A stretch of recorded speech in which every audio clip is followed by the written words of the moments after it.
नमस्कार, मैं रजनीश खत्री कमला देवी सिंह महाविद्यालय कुचिरा की तरफ से जनरल साइंस केमिस्ट्री के जो अपने टॉपिक चल रहे थे उसी कड़ी को आगे बढ़ाते हुए हम आज अगले टॉपिक स्टार्ट करते हैं। कल हमने इससे पहले वाले पीरियड में किया था फ्यूल के बारे में, सीएनजी, एलपीजी, इनके बारे में हमने किया था कि इनमें कौन कौन से घटक पाए जाते हैं। आज हम करते हैं अपना अगला टॉपिक, जिसका नाम है हाइड्रोकार्बन।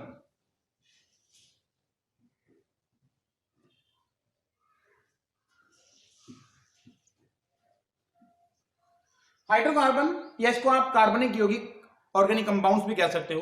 तो हाइड्रोकार्बन का मतलब ये होता है कि वे कंपाउंड्स जिनमें हाइड्रोजन और कार्बन ये दोनों तत्वों के परमाणु डेफिनेटली पाए जाते हैं। उसके अलावा जो ऑर्गेनिक कंपाउंड्स होते हैं उनमें कार्बन और हाइड्रोजन के अलावा कुछ अन्य एलिमेंट्स उसके भी एटम्स पाए जा सकते हैं, जैसे कि for example S sulphur, N nitrogen, O oxygen और एक्स हेलोजन। ये भी इनके अंदर पाए जाते हैं। लेकिन कार्बन और हाइड्रोजन वो तो उसकी पहली शर्त है कि वो तो डेफिनेटली पाए जाएंगे।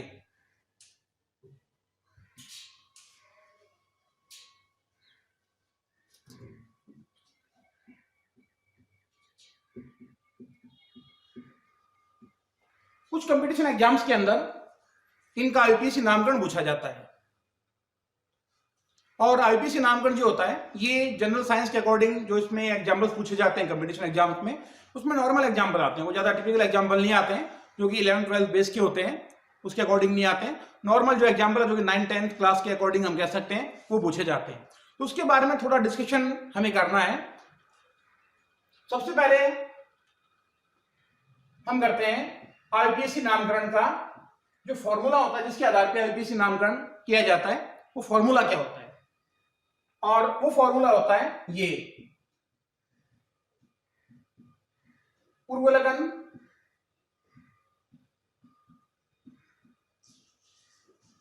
प्लस जनक समूह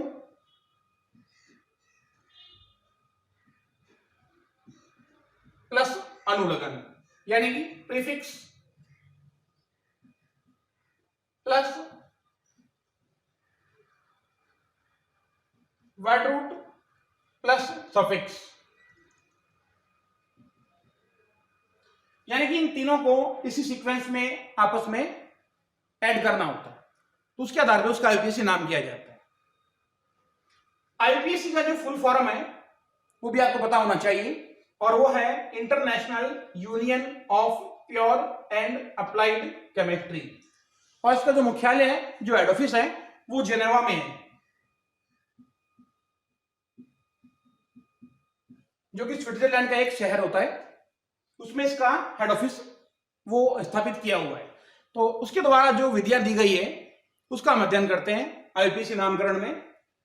पूर्वलगन प्लस जनक समूह प्लस अनुलगन, prefix, word root and suffix. सबसे पहले हम करते हैं पूर्वलगन के बारे में।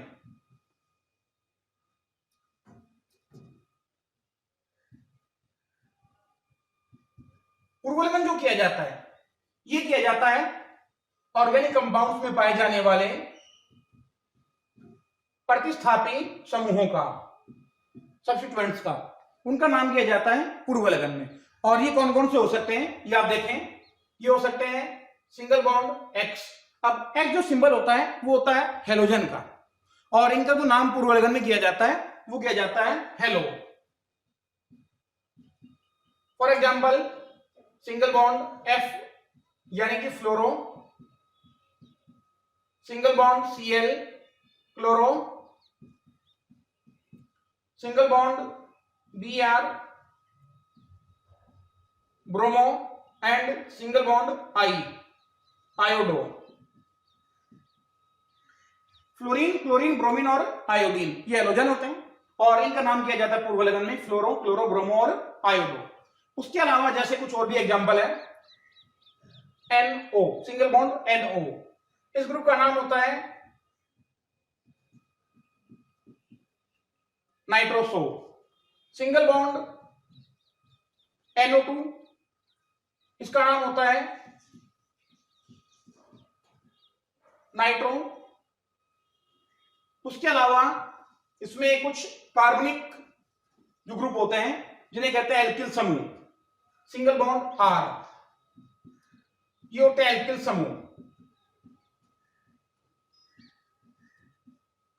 और एल्किल का मतलब होता है कि जब एल्केन से एक हाइड्रोजन निकलता है तो बनता है एल्किल। जैसा कि पहले बताया था मैंने आपको कि कार्बन की संयोजकता वैलेंसी 4 होती है।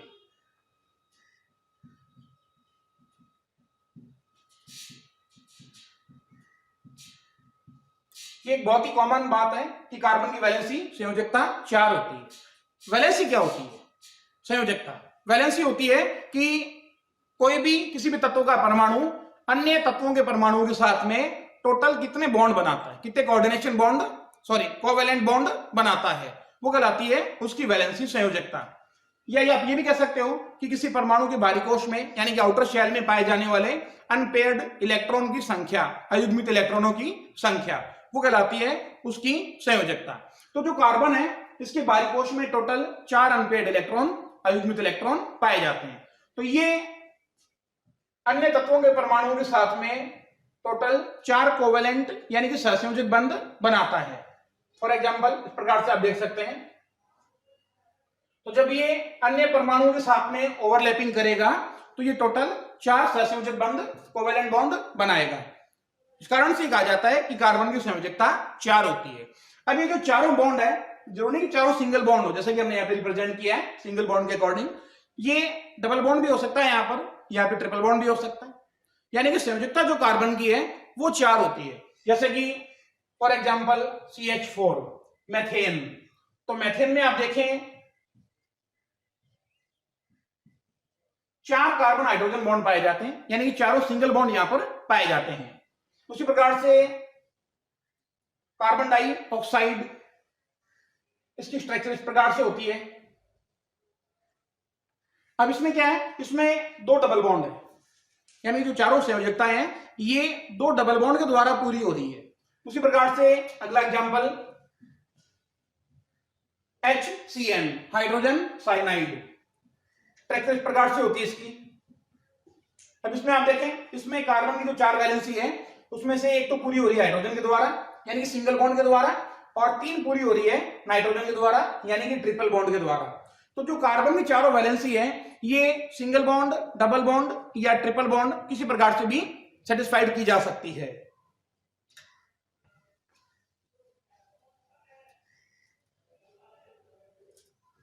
हम कर रहे थे प्रतिस्थापित समूह, इसमें हमने एग्जांपल लिया था एल्किल का। इसमें कुछ मेन ग्रुप आप ध्यान में रख लें। जैसे कि अभी बताया मैंने आपको कि एल्केन से जब एक हाइड्रोजन निकलता है, एल्केन RH, और जब यहां से किसी भी कार्बन से एक हाइड्रोजन निकल जाएगा तो कार्बन की एक वैलेंसी खाली हो जाएगी, 4 की बजाय 3 हो जाएगी, और ये बनेगा सिंगल बॉन्ड R यानी कि एल्किल। तो एल्केन से एक हाइड्रोजन निकलने पर बनता है एल्किल समूह। अब इसमें कुछ मेन एग्जांपल आप देख लें, जैसे कि सिंगल बॉन्ड CH3, इसका नाम है मैथिल, यानी कि मैथेन से एक हाइड्रोजन निकलने पर बनता है मैथिल। उसी प्रकार से सिंगल बॉन्ड C2H5, ये होता है एथिल। उसी प्रकार से सिंगल बॉन्ड C3H7, ये होता है प्रोपिल। अब जो प्रोपिल समूह है ये 2 प्रकार के होते हैं। इसमें आप देखें पहले, जैसे कि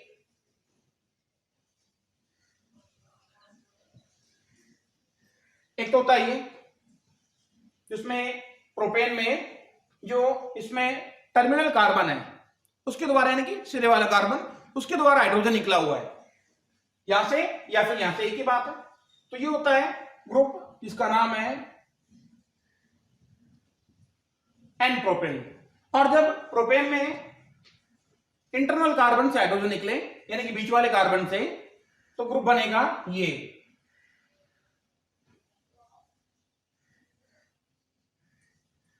और इसका नाम है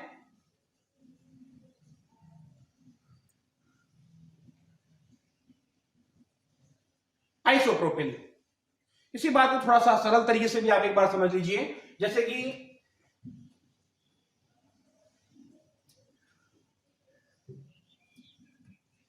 ये स्ट्रक्चर है प्रोपेन का। अब प्रोपेन में ये दोनों जो टर्मिनल कार्बन है ये 1 डिग्री कार्बन है, प्राथमिक primary 1 degree carbon. 1 degree carbon वो होता है जो एक अन्य कार्बन चेन के साथ में, ब्रांच के साथ में जुड़ा हुआ होता है। कार्बन एक भी हो सकते हैं, ज्यादा भी हो सकते हैं, ब्रांच एक होनी चाहिए, तो वो कहलाता है 1 डिग्री कार्बन। तो ये दोनों कार्बन 1 डिग्री कार्बन है और ये कार्बन 2 डिग्री कार्बन है, क्योंकि ये कार्बन जो है एक ये मैथिल है और एक इस तरफ मैथिल है, यानी कि दो अलग अलग ब्रांच के साथ में जुड़ा हुआ है। तो ये कार्बन कहलाता है सेकेंडरी, द्वितीयक, यानी कि 2 डिग्री कार्बन। तो प्रोपेन के अंदर 2 टाइप्स ऑफ कार्बन पाए जाते हैं, 1 डिग्री एंड 2 डिग्री कार्बन। अब इसमें जो दोनों 1 डिग्री कार्बन है, टर्मिनल कार्बन, दोनों इक्वल है, क्योंकि ये जो 1 डिग्री कार्बन है ये जुड़ा हुआ है C2H5 यानी कि एथिल ग्रुप के साथ में। ये जो 1 डिग्री कार्बन है ये जुड़ा हुआ है C2H5 यानी कि एथिल ग्रुप के साथ में, तो दोनों कॉमन हो गए। इस कारण से हाइड्रोजन यहां से निकले या फिर यहां से ग्रुप सेम बनेगा। तो इन दोनों कार्बन में से कहीं से भी हाइड्रोजन निकले ग्रुप बनेगा ये एन प्रोपिल, और जब हाइड्रोजन निकले 2 डिग्री कार्बन से तो बनेगा ये आइसोप्रोपिल। तो इस प्रकार से प्रोपेन के द्वारा 2 ग्रुप बनते हैं, एन प्रोपिल और आइसोप्रोपिल। ये तो हमने किया कुछ पूर्व लगन वाले समूहों के आधार पे। उसके बाद में इसमें सेकंड स्टेप है वर्ड रूट, यानी कि जनक समूह। जनक समूह जो होता है ये डिपेंड करता है प्रिंसिपल चेन, यानी कि मुख्य श्रृंखला में पाए जाने वाले कार्बन परमाणुओं की संख्या के आधार पर।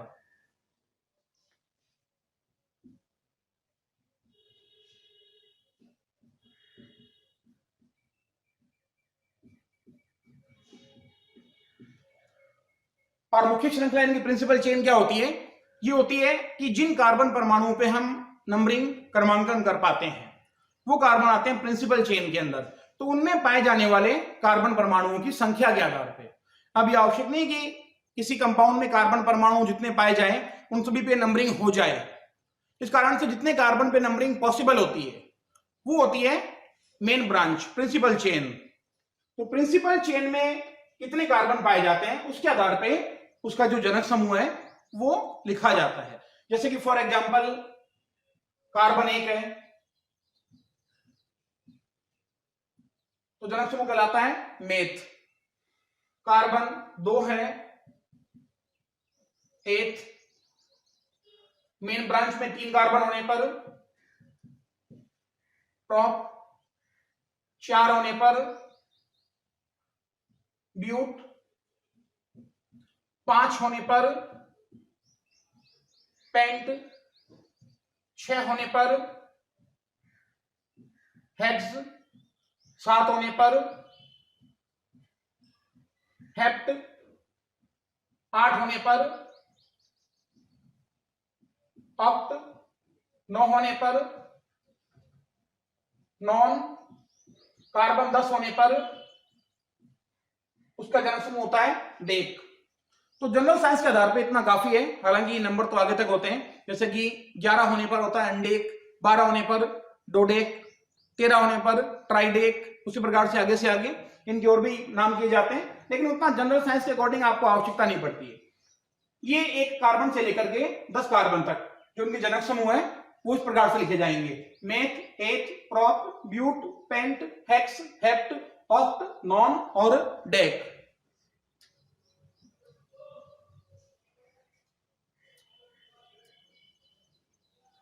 उसके बाद में इसका तीसरा जो स्टेप है वो है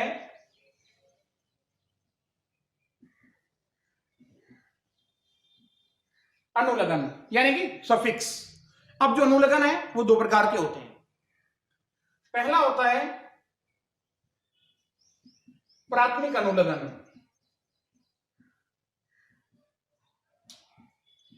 प्राइमरी सफिक्स, और दूसरा है द्वितीयक अनुलग्न, सेकेंडरी सफिक्स।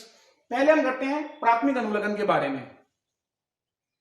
प्राथमिक अनुलग्न जो होता है ये मेन ब्रांच में पाए जाने वाले या कार्बन श्रृंखला में पाए जाने वाले कार्बन कार्बन परमाणुओं के मध्य जो बॉन्ड पाए जाते हैं। जैसा कि मैंने पहले बताया आपको कि बॉन्ड सिंगल भी हो सकते हैं, डबल भी और ट्रिपल भी। यदि सारे बॉन्ड सिंगल बॉन्ड है तो प्राथमिक अनुलग्न का नाम होता है एन, यानी कि कार्बन सिंगल बॉन्ड कार्बन। यदि कम से कम एक डबल बॉन्ड पाया जाता है तो ये कहलाता है इन, सी डबल बॉन्ड सी, और कम से कम एक ट्रिपल बॉन्ड पाया जाता है तो ये कहलाता है आइन, सी ट्रिपल बॉन्ड सी। तो इस प्रकार कार्बन कार्बन के मध्य पाए जाने वाले बॉन्ड की नेचर के अकॉर्डिंग इसके 3 प्रकार होते हैं प्राथमिक अनुलग्न के, एन, इन और आइन। एन यानी कि एल्केन, ये कहलाएगा एल्केन। इन यानी कि एल्कीन, और आइन यानी कि एल्काइन। एल्केन, एल्कीन और एल्काइन। तो एल्केन भी होते हैं जिनमें सभी सिंगल बॉन्ड होते हैं कार्बन कार्बन, एल्कीन में कम से कम एक डबल बॉन्ड होगा और एल्काइन में कम से कम एक ट्रिपल बॉन्ड होगा, ज्यादा भी हो सकते हैं। ये हमने किया प्राथमिक अनुलग्न के बारे में। उसके बाद में अनुलग्न का सेकंड पार्ट है द्वितीयक अनुलग्न, सेकेंडरी सफिक्स।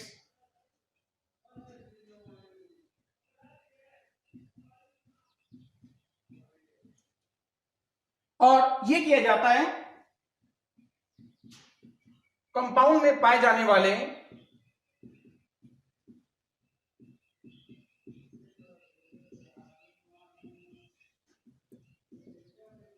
क्रियात्मक समूहों के आधार पर। फंक्शनल ग्रुप, क्रियात्मक समूह। क्रियात्मक समूह क्या होते हैं?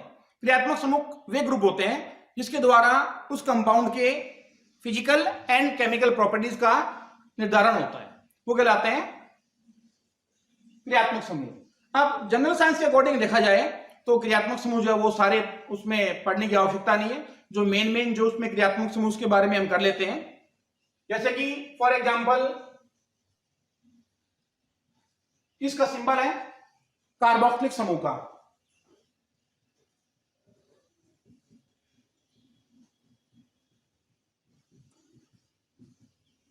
ग्रुप का नाम है कार्बोक्सिलिक ग्रुप।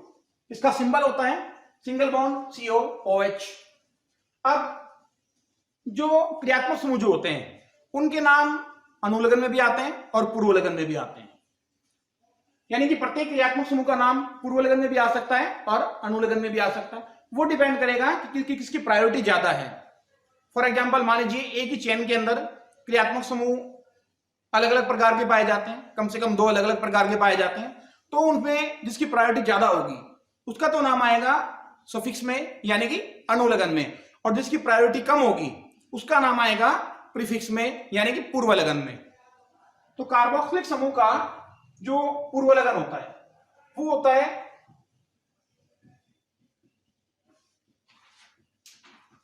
कार्बोक्सी, और इसका जो अनुलग्न होता है वो होता है ओइक अम्ल। ये तो है पूर्वलग्न प्रीफिक्स और ये है अनुलग्न। उसके अलावा इसमें सिंगल बॉन्ड CO NH2, ये होता है ग्रुप का नाम अम्ल एमाइड।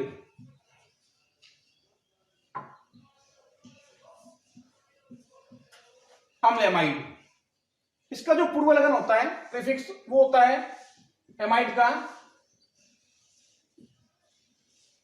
कार्बनिल, और अनुलग्न होता है इसका एमाइड। उसके अलावा इसमें अगला ग्रुप हम देते हैं सिंगल बॉन्ड OH, ये होता है सिंबल एल्कोहल का।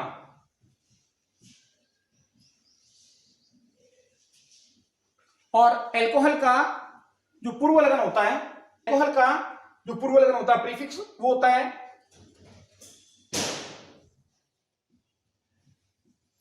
हाइड्रोक्सी, और अनुलगन होता है एल्कोहल का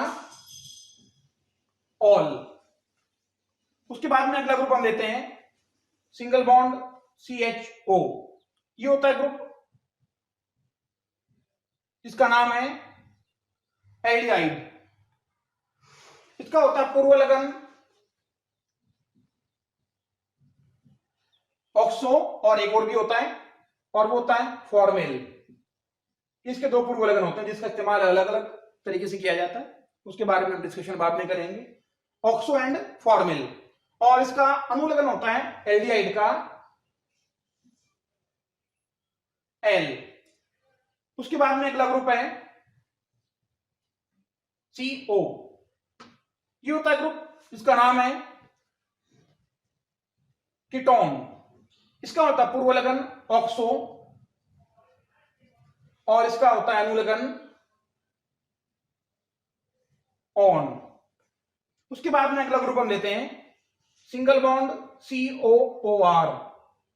आर होता है सिंबल एल्किल समूह का, और इसका होता है ये ग्रुप है एस्टर। ग्रुप का नाम है एस्टर। इसका होता है पूर्व लगन ये एल्कोक्सी कार्बोनिल, और एस्टर का अनुलगन होता है 8।